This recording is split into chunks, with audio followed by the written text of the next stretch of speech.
इस कहानी में एक ऐसी दुनिया दिखाई गई है जहां इंसान और मॉन्स्टर्स जैसे कि वैम्पायर्स, वेयरवुल्व्स, विचेस और ऐसे ही अन्य जीव एक साथ रहते हैं। कहने को तो वो एक साथ रहते हैं, लेकिन ज्यादातर इंसान इन मॉन्स्टर्स से दूर रहने में ही भलाई समझते हैं। इस कारण इन मॉन्स्टर्स को आउटकास्ट कहा जाता है। कहानी की शुरुआत एक स्कूल से होती है, जहां इस कहानी की अहम किरदार वेंसडे एजुकेशन सिस्टम को कोसते हुए आगे बढ़ रही होती है। वेंसडे एक बुद्धिमान लेकिन पत्थर दिल और इमोशनलेस लड़की है। उसके सनकी बर्ताव और अजीब से होलिये की वजह से सब उसे एक फ्रीक समझते हैं। वेंसडे को लॉकर से उसके छोटे भाई की आवाज सुनाई देती है। कुछ बदमाश लड़कों ने उसके छोटे भाई को लॉकर में बंद कर दिया था। हालांकि उसके भाई को ये पता नहीं था कि वे लड़के कौन थे। भाई को छुड़ाने जैसे ही वेंसडे उसे छूती है, उसे अचानक विजन्स आते हैं।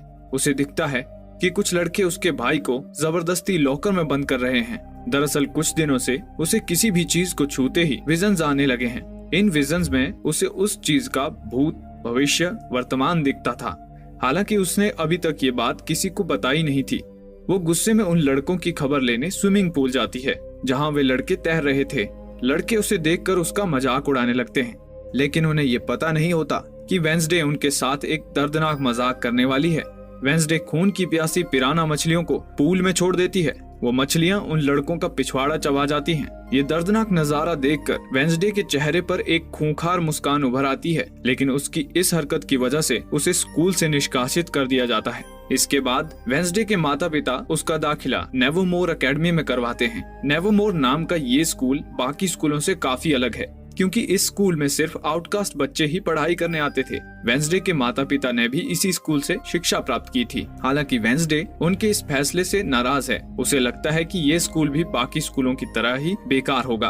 उसी वक्त नेवरमोर एकेडमी से थोड़ी ही दूरी पर एक आदमी टैक्सी से उतरता है। टैक्सी की ड्राइवर उसे आउटकास्ट के बारे में सजग करने की कोशिश करती है, लेकिन वो आदमी ड्राइवर से कहता है कि वो इससे पहले एक आउटकास्ट के साथ रह चुका है। इस वजह से उसे आउटकास्ट लोगों से डर नहीं लगता। इतना कहकर वो अपनी मंजिल की तरफ निकल पड़ता है। वो रास्ता नेवरमोर एकेडमी के पास ही के जंगल से गुजरता था। थोड़ी दूर चलने के बाद एक जगह वो आराम करने के लिए रुकता है, लेकिन तभी एक अनजान जीव उस पर अचानक हमला कर उसे मौत के घाट उतार देता है। दूसरी ओर वेंसडे अपनी फैमिली के साथ नेवरमोर स्कूल के प्रिंसिपल के कैबिन में बैठी होती है। प्रिंसिपल वेंसडे को बताती है कि स्कूल के दिनों में वो और वेंसडे की माँ रूममेट्स थे, जिस पर वेंसडे व्यंग कसते हुए कहती है कि उसकी माँ के साथ रहने के बावजूद भी प्रिंसिपल का दिमागी संतुलन अब तक सही सलामत कैसे है। खुशकिस्मती से प्रिंसिपल उसके व्यंग को नजरअंदाज कर देती है। पिराना वाली घटना के बाद कोर्ट ने वेंसडे के दिमागी संतुलन को ठीक करने के लिए उसे किसी साइकेट्रिस्ट से इलाज कराने का आदेश दिया था। प्रिंसिपल बताती है कि नेवरमोर एकेडमी से लगे शहर जेरिको में डॉक्टर वेलेरी नाम की साइकेट्रिस्ट है। वेंसडे को वहां हफ्ते में 2 दिन थेरेपी सेशन के लिए ले जाया जाएगा। इसके बाद प्रिंसिपल वेंसडे को उसका कमरा दिखाने ले जाती है। वहां प्रिंसिपल वेंसडे का परिचय उसकी रूममेट इनिड से करवाती है। इनिड का नेचर वेंसडे से ठीक विपरीत होता है। वो एक खुशमिजाज स्वभाव की प्यारी लड़की है। उसने अपना कमरा विविध रंगों से सजाया होता है, लेकिन वेंसडे को रंगों से चिढ़ होती है। इस वजह से जब वो अपना रंगीन कमरा देखती है तो उसका मूड खराब हो जाता है। स्कूल ने वेंसडे की पसंद ध्यान में रखते हुए उसके लिए एक ब्लैक एंड व्हाइट कलर की यूनिफॉर्म तैयार की होती है। इसके बाद इनिड उसे स्कूल घुमाने ले जाती है। इनिड वेंसडे को स्कूल में पढ़ रहे आउटकास्ट स्टूडेंट्स के बारे में बताती है। वो बताती है कि स्कूल में ज्यादातर विद्यार्थी 4 ग्रुप्स में बंटे हुए हैं। पहले हैं वैम्पायर्स, दूसरे हैं वेयरवुल्व्स। इनिड बताती है वो खुद भी एक वेयरवुल्फ है।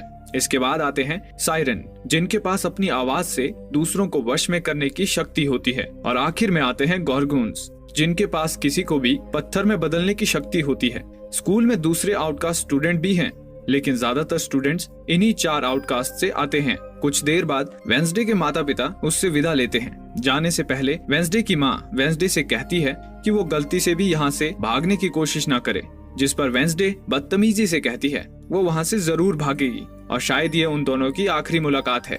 जाने से पहले वेंसडे के माता पिता वेंसडे पर नजर रखने के लिए एक हाथ को छोड़ जाते हैं, जिसका नाम होता है थिंग। थिंग वेंसडे के फैमिली मेंबर की तरह ही है। दूसरी ओर जंगल में पुलिस को उस आदमी की लाश मिलती है जो कुछ वक्त पहले टैक्सी से उतरा था। उसके शरीर के हिस्से इधर उधर बिखरे पड़े होते हैं, साथ ही कुछ हिस्से गायब होते हैं। इससे पहले भी शहर में इसी तरह से 2 हत्याएं हो चुकी हैं और शेरिफ को पूरा यकीन था कि इन हत्याओं के पीछे नेवरमोर एकेडमी के ही किसी आउटकास्ट का हाथ है, लेकिन कोई सबूत न होने की वजह से वो चुप बैठा था। दूसरी ओर एक दूसरे से विपरीत स्वभाव की वजह से वेंसडे और इनिड लड़ रही होती हैं। तभी बॉटनी टीचर यानी फूल पौधों के बारे में पढ़ाने वाली टीचर वेंसडे से मिलने आती है। वो नेवरमोर में पढ़ाने वाली इकलौती इंसान थी।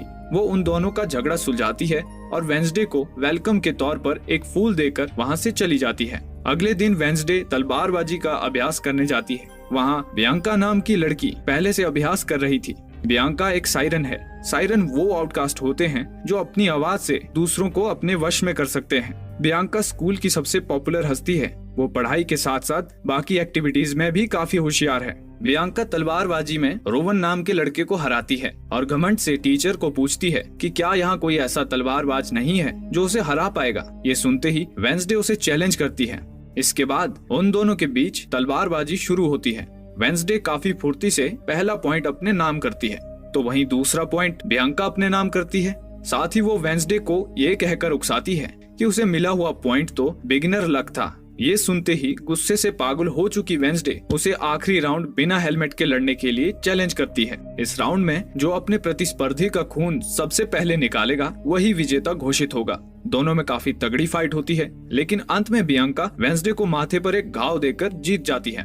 इस हार से वेंसडे बौखला जाती है। जब वो अपने घाव पर मरहम पट्टी कर वहाँ से जा रही होती है, तभी छत पर लगी पत्थर की मूर्ति उस पर गिरने लगती है। ऐन वक्त पर जेवियर नाम का लड़का उसे बचा लेता है। होश में आने पर वो जेवियर को अपने पास बैठा देखती है। उसका शुक्रिया अदा करने के बजाय वेंसडे उससे कहती है कि वो खुद को बचाने में सक्षम थी। थिंग हर पल वेंसडे पर अपनी नजर गड़ाए हुए था, लेकिन जब वेंसडे अपने कमरे में नोवेल लिख रही होती है तभी उसे थिंग के वहाँ होने का आभास होता है। वो उसे पकड़ती है और उसे उसकी उंगलियां काटने की धमकी देती है।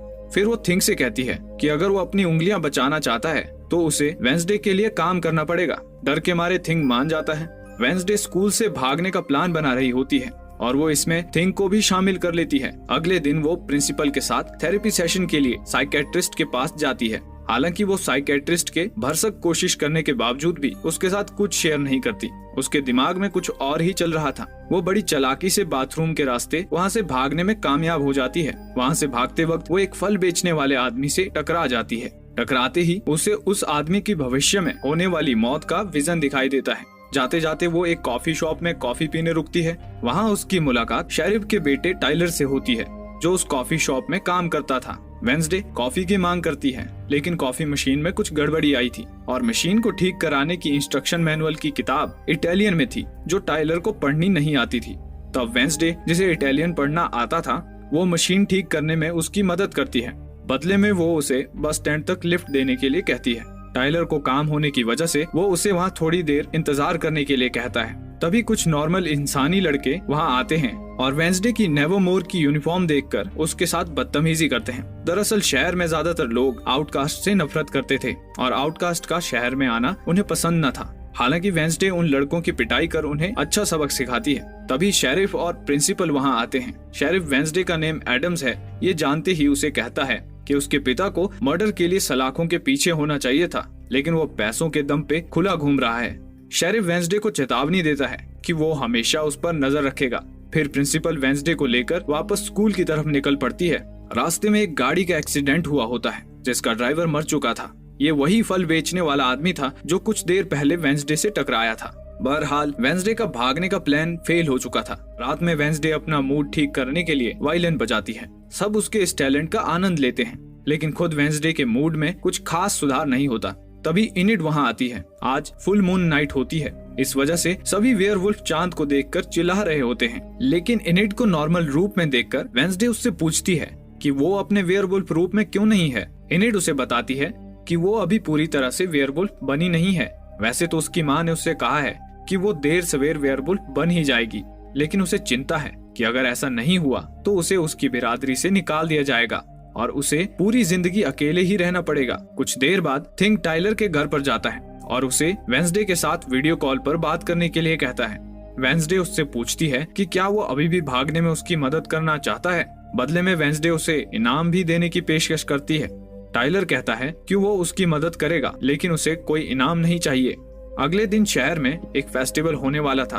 और वेंसडे उस फेस्टिवल से भागने का प्लान बनाती है। अगले दिन वेंसडे इनिड के साथ फेस्टिवल में पहुंचती है। मौका मिलते ही प्रिंसिपल का ध्यान भटकाकर वो टाइलर के साथ वहां से भागने की कोशिश करती है। जाते जाते वो रोवन नाम के लड़के से टकराती है। रोवन वही लड़का है जिसे बियांका ने उस दिन तलवारबाजी में हराया था। उससे टकराते ही वेंसडे को रोवन की मौत का विजन दिखाई देता है। रोवन काफी जल्दबाजी में जंगल की ओर भाग रहा था। वेंसडे उसे रोकने के लिए उसके पीछे पीछे जंगल में जाती है। ज़ेवियर भी वेंसडे को जंगल में जाते हुए देख लेता है। ज़ेवियर वही लड़का है जिसने उस दिन वेंसडे को उस पर गिरती पत्थर की मूर्ति से बचाया था। जंगल में वेंसडे रोवन को रोकती है और कहती है कि उसकी जान को खतरा है, लेकिन तभी रोवन के चेहरे पर एक कुटिल मुस्कान आती है और वो उल्टा वेंसडे पर हमला कर देता है। वेंसडे को कुछ समझ नहीं आता।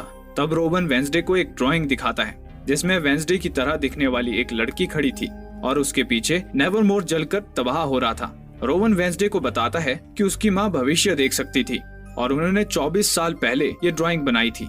उनकी भविष्यवाणी के अनुसार वेंसडे नेवरमोर को तबाह कर देगी, इसीलिए वेंसडे को मारकर रोवन नेवरमोर को बचाने की कोशिश कर रहा था। इससे पहले कि रोवन वेंसडे को मार डालता, अचानक से एक राक्षस वहां आता है और रोवन को मौत के घाट उतारकर वहां से चला जाता है। अगले सीन में उस जंगल में चारों ओर पुलिस छानबीन करते हुए नजर आती है। वेंसडे ने उन्हें घटी घटना के बारे में बता दिया था, लेकिन हैरानी की बात थी कि उन्हें वहां घटी घटना का कोई निशान नहीं मिलता। यहाँ तक कि रोवन की लाश तक नहीं मिलती। शेरिफ वेंसडे से कहता है कि उसे भ्रम हुआ होगा, लेकिन वेंसडे को उसने जो कुछ देखा उस पर पूरा यकीन था। वेंसडे शेरिफ से अकेले में बात करने की इच्छा प्रकट करती है, लेकिन प्रिंसिपल को इस बात से एतराज होता है। वो इसकी इजाजत नहीं देती, पर शेरिफ के फोर्स करने पर वो उन दोनों को 5 मिनट का समय देती है। अकेले में वेंसडे शेरिफ को बताती है कि जंगल में कोई राक्षस है और उसी ने रोवन और बाकी लोगों को मारा है और कोई है जो इन हत्याओं को छुपाने की कोशिश कर रहा है। तभी दरवाजा खुलता है और दरवाजे से रोवन अंदर आता है। उसे देखकर दोनों चौंक जाते हैं। वेंसडे को तो समझ ही नहीं आ रहा होता कि ये हो क्या रहा है। कुछ देर बाद वेंसडे इनिड से जाकर मिलती है और उससे रोवन के बारे में पूछती है। इनिड कहती है कि वो सिर्फ इतना जानती है कि रोवन एक अजीब लड़का था जिसका कोई दोस्त भी नहीं था। उसके बारे में जानकारी उसका रूममेट ज़ेवियर ही दे सकता है। रात में वेंसडे अपनी नोवेल पर काम कर रही होती है, तब उसकी नजर रोवन की पेंटिंग पर पड़ती है। वहाँ उसे एक अजीब सा सिंबल दिखाई देता है। अगले दिन वेंसडे प्रिंसिपल के कैबिन में जाती है और रोवन से मिलने की इच्छा जताती है, लेकिन प्रिंसिपल मना कर देती है और बताती है कि रोवन को स्कूल से निकाल दिया गया है और वो आज ही ये स्कूल छोड़कर जा रहा है। इसके साथ ही प्रिंसिपल उसे एक्स्ट्रा करिकुलर एक्टिविटीज के लिए कोई क्लब ज्वाइन करने के लिए कहती है। वेंसडे जानती थी कि प्रिंसिपल हर वक्त उस पर नजर गड़ाए हुए है। मजबूरन उसे अलग अलग क्लब्स देखने जाना पड़ता है। पहले वो सिंगिंग क्लब जाती है जिसे बियांका चला रही थी, लेकिन वहाँ बात नहीं बनती। इसके बाद वो आर्चरी क्लब में जाती है जिसकी कमान ज़ेवियर के हाथों में होती है। ज़ेवियर वेंसडे को तीर चलाने का तरीका बताता है। वेंसडे उसे बातों ही बातों में रोवन के बारे में पूछती है। ज़ेवियर उसे बताता है कि वैसे तो रोवन शुरू से थोड़ा अजीब था, लेकिन हाल ही में उसका बर्ताव कुछ ज्यादा ही खराब हो गया था। इसके बाद ज़ेवियर वेंसडे को टाइलर से दूर रहने के लिए कहता है। वजह वो ये बताता है कि टाइलर और उसके इंसान दोस्त आउटकास्ट से नफरत करते हैं। वेंसडे उसकी बातों को नजरअंदाज करते हुए एक सेब हवा में उछालती है और तीर से सेब को काटते हुए सीधे निशाने पे दे मारती है। ये देखकर ज़ेवियर की बोलती बंद हो जाती है।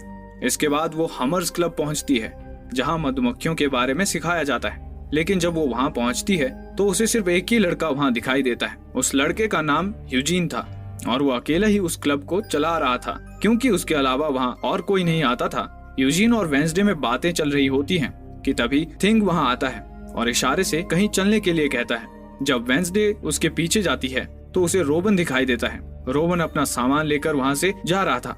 हैरानी की बात तो ये होती है कि वो उस रात के मुकाबले इस बार वेंसडे से काफी शांति से बात कर रहा था। वेंसडे थिंग को उसका पीछा करने के लिए कहती है। स्टेशन पर पहुंचने के बाद रोवन टॉयलेट जाता है, लेकिन टॉयलेट से बाहर रोवन की जगह कोई और ही इंसान निकलता है। थिंग को समझ ही नहीं आता कि रोवन अचानक वहां से भाग कैसे गया। कुछ देर बाद वो इंसान अपने असली रूप में आ जाता है। वो कोई और नहीं बल्कि प्रिंसिपल थी। थिंग जाकर वेंसडे को बताता है कि रोवन टॉयलेट से कहीं भाग गया, जिस पर वेंसडे उसे काफी डांटती है। बॉटनी की क्लास में ज़ेवियर वेंसडे को उसके साथ बैठने के लिए कहता है। ज़ेवियर के पास किसी भी चित्र को जिंदा कर पाने की शक्ति थी। वो वेंसडे को अपनी शक्ति से इम्प्रेस करने की कोशिश करता है, हालांकि ऐसा हो नहीं पाता। दूसरी ओर शेरिफ अपने कुत्ते के साथ जंगल में छानबीन के लिए जा रहा होता है। टाइलर उसे जंगल के राक्षस के बारे में पूछता है। पर शेरिफ उसकी बातों का जवाब नहीं देता और टाइलर को उसकी साइकेट्रिस्ट से चल रही थेरेपी के बारे में पूछता है। दरअसल टाइलर की मां की मौत के बाद टाइलर सदमे में चला गया था और सदमे से उभरने के लिए वो भी साइकेट्रिस्ट से थेरेपी ले रहा था। टाइलर भी अपने पिता को कुछ भी बताने से इनकार करता है, ये कहकर कि साइकेट्रिस्ट और पेशेंट के बीच हुई बातें गुप्त होती हैं। गुस्से में शेरिफ वहाँ से चला जाता है। उधर प्रिंसिपल का ध्यान भटकाने के लिए वेंसडे हमर्स क्लब में अपनी जगह इनिड को भेजती है और रोवन वाली घटना का सुराग ढूंढने जंगल जाती है। लेकिन जब वो जंगल में छानबीन कर रही होती है तभी कोई उसे अपनी ओर खींच लेता है। वो टाइलर था। टाइलर उसे बताता है कि उसने उसे अपने पिता शेरिफ की नजरों से बचाने के लिए खींचा था। शेरिफ वहाँ अपने कुत्ते के साथ छानबीन कर रहा होता है। टाइलर वेंसडे को बताता है कि वो छुपकर अपने पिता पर नजर रख रहा है। उसे शेरिफ की फिक्र है कि कहीं वो राक्षस शेरिफ पर भी हमला न कर दे। शेरिफ के जाने के बाद दोनों उस जगह की छानबीन करते हैं। वेंसडे को वहाँ रोवन का चश्मा मिलता है। उसे छूते ही वेंसडे को विजन नजर आते हैं। वो देखती है कि रोवन और ज़ेवियर के बीच में झगड़ा हो रहा है। साथ ही उसे रोवन एक नीले रंग की किताब से वो ड्राइंग फाड़ते हुए दिखता है जिसे रोवन की माँ ने बनाया था। हालांकि वो चित्र अधूरा था और आधा चित्र उस नीले रंग की किताब में ही चिपका हुआ था। जंगल से लौटते ही वेंसडे उस किताब को ढूंढने में जुट जाती है। उसी वक्त बॉटनी टीचर वहाँ आती है। वेंसडे उसे उस सिंबल के बारे में पूछती है जो उसे उस ड्राइंग पर दिखा था। टीचर उसे बताती है कि ये सिंबल एक पुरानी स्टूडेंट सोसाइटी नाइटशेड्स का है जो सालों पहले बंद हो गई थी। इसके बाद टीचर वेंसडे ने क्लास में दिए हुए जवाबों की तारीफ करती है। बॉटनी टीचर वेंसडे की पर्सनैलिटी से काफी प्रभावित मालूम पड़ रही थी। वो जाने से पहले उससे कहती है कि अगर कभी किसी से बात करने का मन करे तो वो कभी भी उसके पास आ सकती है। इसके बाद वेंसडे उस नीली किताब की तलाश जारी रखती है। वो रोवन के पुराने कमरे यानी ज़ेवियर के कमरे में उस किताब को ढूंढने की कोशिश करती है। तभी ज़ेवियर कमरे में आता है। ऐन वक्त पर वेंसडे और थिंग छुप जाते हैं। थोड़ी ही देर में बियांका भी उसी कमरे में आती है। बियांका और ज़ेवियर पहले कपल हुआ करते थे, लेकिन एक बार बियांका ने अपनी सायरन शक्तियों का इस्तेमाल ज़ेवियर पर किया था और इसी वजह से दोनों का ब्रेकअप हुआ था। लेकिन बियांका अभी भी ज़ेवियर को चाहती थी। इसी कारण ज़ेवियर की वेंसडे में बढ़ती दिलचस्पी उसे खल रही थी। वो ज़ेवियर को वेंसडे के खिलाफ भड़काने की कोशिश करती है। हालांकि उसकी बातों का ज़ेवियर पर कुछ खास असर नहीं होता। वेंसडे भी इन दोनों की बातें सुन रही थी।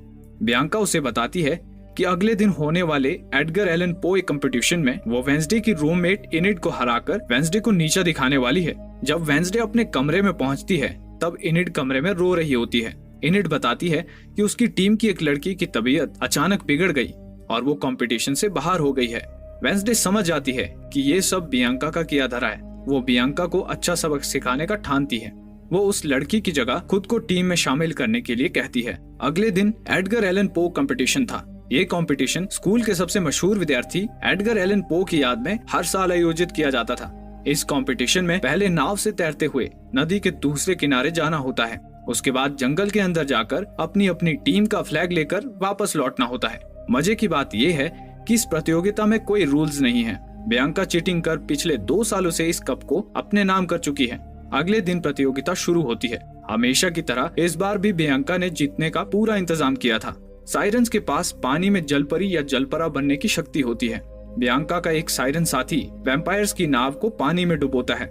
इसके बाद बारी वेंसडे की नाव की होती है, लेकिन वेंसडे पहले से ही तैयारी करके आई थी। वो थिंग को उस साइरन पर जाल फेंकने के लिए कहती है। बियांका का साथी जाल में फंसने की वजह से कुछ कर नहीं पाता और वेंसडे की नाव सही सलामत नदी पार कर लेती है। तट पर पहुंचने के बाद वेंसडे बाकी साथियों को नाव की रक्षा करने के लिए कहती है और खुद फ्लैग ढूंढने जंगल में जाती है। यहाँ तट पर इनिड थिंक की मदद से लड़कों का ध्यान भटकाती है और उन लड़कों के नाव से दूर जाते ही उनकी नाव में छेद करती है। दूसरी ओर वेंसडे फ्लैग तक पहुँच जाती है, लेकिन जैसे ही वो वहाँ की दीवार को छूती है उसे विजन दिखाई देते हैं जिसमें वेंसडे की तरह दिखने वाली एक लड़की एकाएक उसके सामने आती है और उससे कहती है कि असली चाबी तुम हो। अगले ही पल वेंसडे होश में आती है। वो तुरंत अपना फ्लैग उठाती है और नाव की तरफ भागती है। सभी टीम आगे निकल चुकी थी, लेकिन क्योंकि इनिड ने लड़कों की टीम की नाव में छेद कर दिया था, वे आगे नहीं बढ़ पाते। अब सिर्फ बियांका और वेंसडे की टीम ही बची हुई थी। वेंसडे अपनी नाव पर लगे भाले लोड करती है और सभी बियांका की नाव में छेद करने उसकी तरफ बढ़ते हैं। लेकिन तभी बियांका का साथी पानी के अंदर से इनकी नाव को दूसरी ओर ले जाने लगता है। ऐन वक्त पर थिंग उसे मुक्का मारकर बेहोश कर देता है। इसके बाद फिर से वेंसडे की टीम बियांका की नाव की तरफ बढ़ती है और उनकी नाव में छेद कर उन्हें प्रतियोगिता से बाहर का रास्ता दिखाती है। आखिरकार वेंसडे की टीम ये प्रतियोगिता जीत जाती है। इसके बाद होता है सेलिब्रेशन, लेकिन वेंसडे को ये सब पसंद नहीं आता और वो सबसे अलग जाकर एक पुतले के नीचे बैठ जाती है। वो पुतला एडगर एलन पो का था। तभी उसकी नजर पुतले ने पकड़ रखी किताब पर पड़ती है। वहाँ उसे वही सिंबल दिखाई देता है जो उस ड्राइंग पर था, लेकिन इससे पहले कि वो कुछ और सोच पाती, वहाँ इनिड आती है और उसे फिर से सेलिब्रेशन में लेकर जाती है। रात होते ही वो फिर से एडगर एलन पो के पुतले के पास जाती है। एडगर एलन पो अपनी पहेलियों के लिए काफी मशहूर थे। वेंसडे पुतले के ऊपर चढ़ती है और पुतले के हाथ में जो किताब होती है उसे देखती है। उसमें एक पहेली लिखी होती है। बुद्धिमान वेंसडे बड़ी आसानी से उस पहेली को सुलझा लेती है और इस नतीजे पर पहुंचती है कि उसे 2 बार चुटकी बजानी है। ऐसा करते ही एक जोर की आवाज के साथ वो पुतला पीछे सरकता है और एक गुप्त द्वार खुलता है। उसके अंदर जाने के बाद वेंसडे को वो नीली किताब भी मिलती है जिसमें रोवन की माँ द्वारा बनाई ड्राइंग थी।